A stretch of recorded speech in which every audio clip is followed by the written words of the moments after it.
Bonjour à tous, je m'appelle Vincent Bimard, je vais vous faire une petite présentation des possibilités de modification de pièces dans l'environnement synchrone.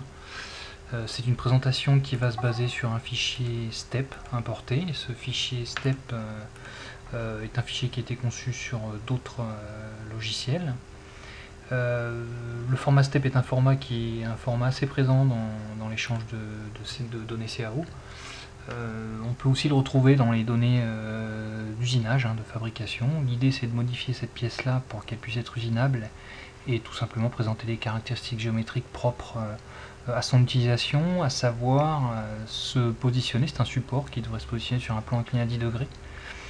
Donc pour faire ça, j'ai une face ici qui est plane, alignée avec cet élément là. Ce que je vais faire, c'est que je vais donner une inclinaison de base. Pour donner une inclinaison, j'utilise le compas de Solid Edge. Le compas va me permettre tout simplement de modifier ma forme. Et ici, je vais pouvoir spécifier que je veux par exemple une inclinaison non pas à moins 10 mais à 10 degrés. Donc voilà, j'ai un plan qui est incliné à 10 degrés. L'idée c'est d'incliner les autres plans que vous voyez ici. Si je me mets en vue latérale, on voit bien que les inclinaisons sont un tout petit peu aléatoires.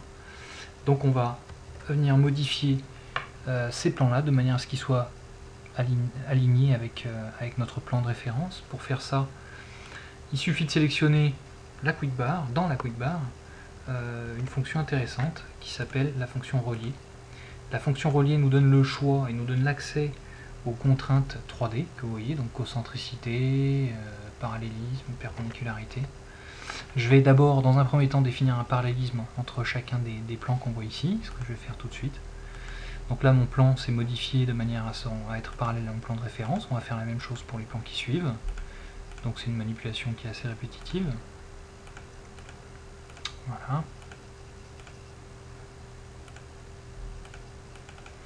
La deuxième chose que je peux faire, puisque je veux que ce soit un support qui soit aligné sur un plan à 10 degrés, c'est tout simplement de définir une relation cette fois-ci de coplanéité. Pour ça, je vais toujours pareil, utiliser la quick bar, donc je sélectionne un des plans, et dans la quick bar ici, la fonction relier va me donner accès cette fois-ci à la fonction de coplanéité, on dit plan coïncident. Alors je pourrais verrouiller la relation de manière figée, c'est-à-dire que je pourrais tout simplement verrouiller cet alignement. Donc quelles que soient mes rotations de planche, on va le faire pour montrer, je vais pouvoir spécifier le fait que mes plans sont toujours coplanaires. Donc on le fera plus, c'est plus intéressant de le faire sur un parallélisme. Donc allons-y. Donc là j'ai mon plan qui s'est ajusté. Je vais faire la même chose ici. Relier, coplanéité. Voilà, donc on voit que mon plan de derrière est remonté. Et pareil, relier, coplanéité. Voilà. Donc je retrouve une pièce cette fois-ci qui est tout à fait coplanaire. Alors, ce que je vais faire, c'est simplement maintenant ajuster la hauteur du pied. Pour ajuster la hauteur du pied, j'utilise l'outil de la dimension intelligente. Ici, je vais faire un pied qui a une hauteur de, par exemple, on va mettre 50 mm, et on voit que tous les plans, la relation étant figée, tous les plans ont suivi. Donc j'ai bien une coplanéité qui a été respectée. Et j'ai pu en plus, en même temps, spécifier dynamiquement la cotation de mon objet. La dernière chose qu'on peut faire éventuellement dans le cadre d'un devinage, c'est une pièce qui fait approximativement entre 50 et 60 mm de haut, on le voit ici, c'est modifier le rayon. Il faut savoir qu'à l'import, il y a une reconnaissance de forme qui se fait, c'est-à-dire qu'il va reconnaître sur chaque entité que je sélectionne si c'est un rayon ou pas. Par exemple ici j'ai la possibilité de modifier directement le rayon à la main de cette entité-là. Je vais venir me concentrer sur le rayon interne, ici le petit congé.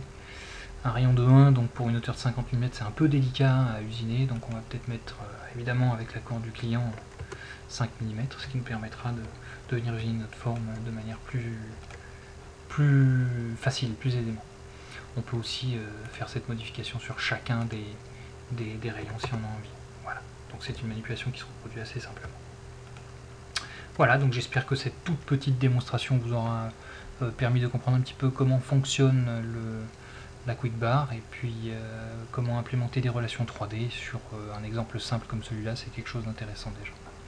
Merci beaucoup, au revoir et à bientôt.